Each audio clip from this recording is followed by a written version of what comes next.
আমরা একদম দাঁড়িয়াপুরের পেটুয়া পর্যন্ত কোস্টাল এলাকাকে এর সঙ্গে সংযুক্ত করতে চাইছি। ভিতরের এলাকা না, কোস্টাল এলাকা, মানে পুরো পেটুয়া থেকে বাঙ্কিপুট জুনপুট হয়ে শৌলা থেকে মেরিন ড্রাইভ আছে, এটা এক্সটেনশন করা।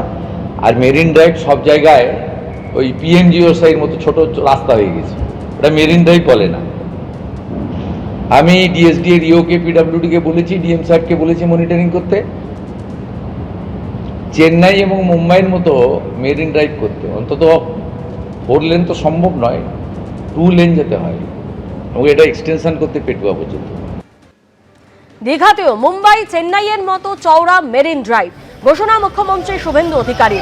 মেরিন ড্রাইভের নামে সরু রাস্তা হয়েছে, সেটা অন্তত 2 লেন করা হবে। দীঘায় প্রশাসনিক বৈঠকের পর ঘোষণা মুখ্যমন্ত্রী শুভেন্দু অধিকারী।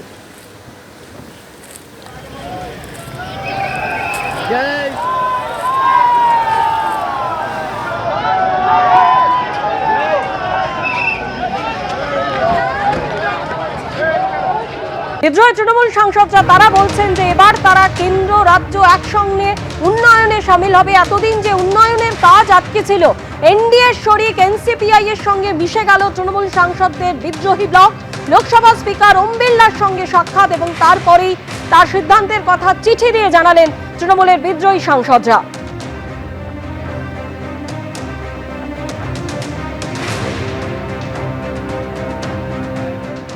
সিদ্ধান্ত বলতে আমরা এনডিএ শরিক হিসেবে আমরা কাজ করব, কারণ আমাদের মাননীয় প্রধানমন্ত্রী নরেন্দ্র মোদীর ওনার যে সবকা সাথ সবকা বিকাশ সবকা বিশ্বাস, ওনার যে আদর্শ, এই আদর্শ নিয়ে আমরাও কাজ করতে চাই। কারণ হচ্ছে ধরুন আমাদের ডবল ইঞ্জিন সরকার হয়ে গেছে, আমাদের পশ্চিমবঙ্গে তো বিজেপি সরকার এসছেন, আর সেই সুবাদে কারণ হচ্ছে আমাদের বিশেষ করে আমি যে জায়গা থেকে আমি প্রতিনিধিত্ব করছি সেটা জঙ্গলমহল এরিয়া, সেখানে উন্নয়নটা এখনও অনেকটা বাকি রয়ে গেছে, যেগুলো আমি তো সবেমাত্র 2024-এ এসছি, টিএমসিতে যোগদান করেছিলাম। তারপর এসে দেখছি যে প্রচুর সমস্যা আছে, সেই সমস্যাগুলো এখনও নিরসন করা হয়নি। যাতে সুষ্ঠুভাবে সেগুলো আমি রূপায়িত করতে পারি, তার জন্য আমি এনডিএর শরিক দল হিসেবে আমি যোগদান করলাম।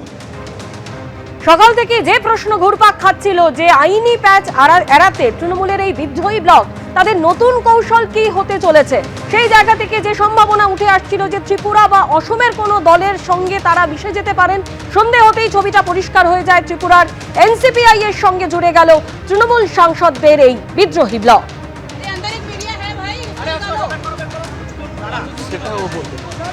हम लोग एआईटीसी से चुने हुए 20 सांसद स्पीकर साहब से मिलकर अलग बैठने का चिट्ठी दिया, और ये 20 सांसद जो हमारे कुल मिला के जितने हैं उसमें से 2/3 से ज्यादा है।